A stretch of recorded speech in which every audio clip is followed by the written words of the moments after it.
are lightweight foam designs. This one is similar to the so-called Irish triangle UFO that I told you about. This is a hula hoop that somebody's decorated up. This one is actually a rather heavy saucer shape. A lot of people make the mistake of creating craft that are way too heavy. We're going to get into all that in a moment, because that's one of the biggest things people overlook. Here we have sort of a frisbee with glow sticks taped to it.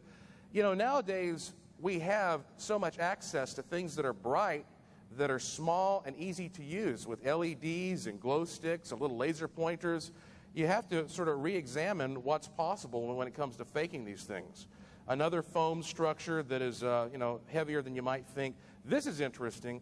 This effect right here was created by this guy who just took a bunch of disposable plastic drinking cups. And he just put some $2 LEDs in there with a tiny battery. It cost him next to nothing. And yet when this thing was in the sky, it created a very impressive effect, because these cups were distributing and dispersing that light in all kinds of creative, interesting ways. Went to Bojangles for his lunch, bought a $5 meal, took the plastic top off of it, decorated it, and I said, "Okay, it's your turn, sir," and he just threw it into the air. And I said, "Well, I'm not sure if that exactly qualifies under the rules, but nonetheless, I didn't want to ruin his fun." We took pictures of it. I'm still waiting for the anti-gravity technology to show up. I know if I keep doing this, one day somebody's going to beam in and really impress me. It is very important to look at the way a camera is being used when you're analyzing what appears to be fake footage, or what could be, because, you know, I see so much footage of these supposed UFOs, and in the footage, the first thing I look at is how the camera is being used, because 9 times out of 10, if a person is standing out there in the field and some type of anomaly appears, that person will take the camera and zoom right in on that thing and try to keep it as centered as possible. Now, frankly, that's not the best thing to do. You should try to pull back and get some shots to show it to scale as well, but most people don't. So whenever I see shots where the first thing a person does is not just zoom in and center that thing up, I'm suspicious of it, because sometimes you can tell someone has staged a shot intentionally.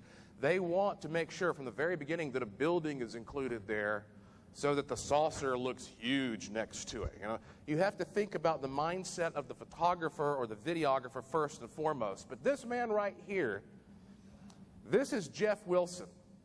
And Jeff Wilson is the man who produced the so-called Irish triangle UFO. Now, this is not yet beside him. It's a similar one. But Jeff Wilson was our champion for 3 years in a row. He's from Tennessee, and Jeff, he owns a fireworks store, so he has a good deal of knowledge about how to deal with airborne effects. And you can see here, he brings some enormous balloons, because most people vastly underestimate the amount of lift that's necessary to get a relatively small weight into the air. And once it is in the air, you have to contend, of course, then with weather. And if there is moisture, that moisture is going to collect around the balloons and everything else and weigh them down. So the best bet is to really go overboard with your balloons. And Jeff has had so much success creating these illusions. And of course, at the end of the night, when we launch all of these things, it's sort of like a big fireworks show. People love it. We play some music, and you know, it's almost like a big climax to some celebration. We've even gotten contacted by... Now, I told you earlier that if I had time, I would tell you about what I saw Monday night, courtesy of Ed Grimsley and also the deans of ufology. I mean that literally. A couple of guys named Dean. Saw something really remarkable Monday night. Like the rest of you, when I first heard about Ed Grimsley, I didn't know what he was looking at. You know, I mean, all I knew is that there were lights moving around in the sky. So, you know, does this mean there are battalions of warring craft shooting lasers back and forth? I mean, it seemed like quite a stretch. So I wasn't sure if he was just, being imaginative with this data or not. But I was open-minded to go out and look. And I've heard that a lot of people are not, which is hard for me to believe. So I ended up going out there with Will Beckwith, producer with Speaking of Strange. And we went to this area off of Davis Dam Road where Ed has been taking groups every night. And Will and I got there a little late, and so most of the group had left, and actually Ed was heading back, but he gave us one of his pair of goggles. Very, nice, expensive goggles. And so he entrusted us with those. So there were 4 of us there, myself, Will, and the 2 deans from Maryland. The sky was clear. When I looked up through those binoculars, for those of you who haven't done it, actually these goggles, it was just stunning seeing the stars like never before. I mean, you might look into a patch of sky with your naked eyes and see 50 stars. You put those things on, there are hundreds of them. Just so automatically, I'm going to see, or at least have the potential to see a lot more.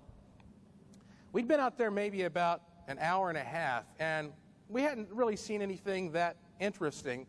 It's all interesting, but nothing extraordinary. In other words, shooting stars here and there. And, of course, Ed always talks about how it's easier to see these things just after sunset or just before sunrise because of the angle of the sun. So we were about to call it a night. So here I am standing there looking up over the Nevada desert through these things. And all of a sudden, I see something that is so bizarre, so extraordinary, that I kid you not, my very first thought was, there must be a digital artifact or something in these goggles. Something's screwing up with my goggles here. Because what I saw was this enormous V-shaped formation that was going across the sky above me. And I said, guys, do you see that? And then Will and Dean said, whoa, yeah, what? So we're looking at this huge, big white V. One side of the V was longer than the other, and above it there was a smaller V. And Dean says, that's got to be geese. Says he's a good researcher. The guy, he's using Occam's razor. This has to be geese. And so we said, well, yeah, I guess maybe you're right. Okay, if you say this is geese, but that was crazy. We got back and we found Ed, and Ed says, "You see anything?" We said, "Yeah, not really that much." Well, at one point actually, there was this huge formation of geese apparently that flew by, and Ed said, "Wait a second. Did you see them flapping their wings?" No. He said, "Was there one side longer than the other?" I said, "Yeah." And then he said, "Was there a smaller formation above it that was tighter?" "Yeah." Ed starts laughing hysterically, leans over, slapping the table. We're like, what's going on here, Ed? He described to us exactly what we had seen. All 3 of us agreed who saw this thing. And he said that we saw one of the classic formations that he's been talking about that these craft will take on. And I won't get into why tactically they have this arrangement. But he explained very well that, I guess in short, the triangle on the top is there to guard from attacks coming in from outside.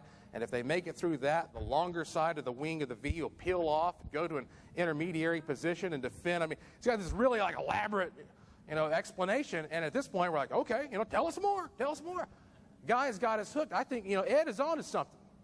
Ed really is. If you haven't been out there yet, and of course, yeah, he's on a lot of things.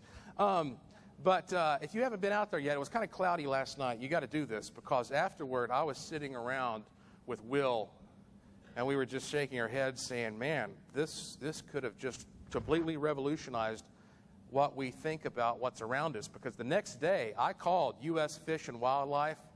I called the Mojave College, which has a biology department. They give out graduate degrees. And I said, is it possible there could have been any geese or other formation flying creatures out last night? And they both told me the exact same thing. They said, one, any birds like that would have likely already migrated out of the area. 2, they would have definitely roosted before dark, and certainly long before 9:30 p.m. And 3rd, if they were low enough for you to see them, you would have heard them. And then both the people I talked to sort of chuckled and said, "Don't forget, you're not far from Nellis Air Force Base."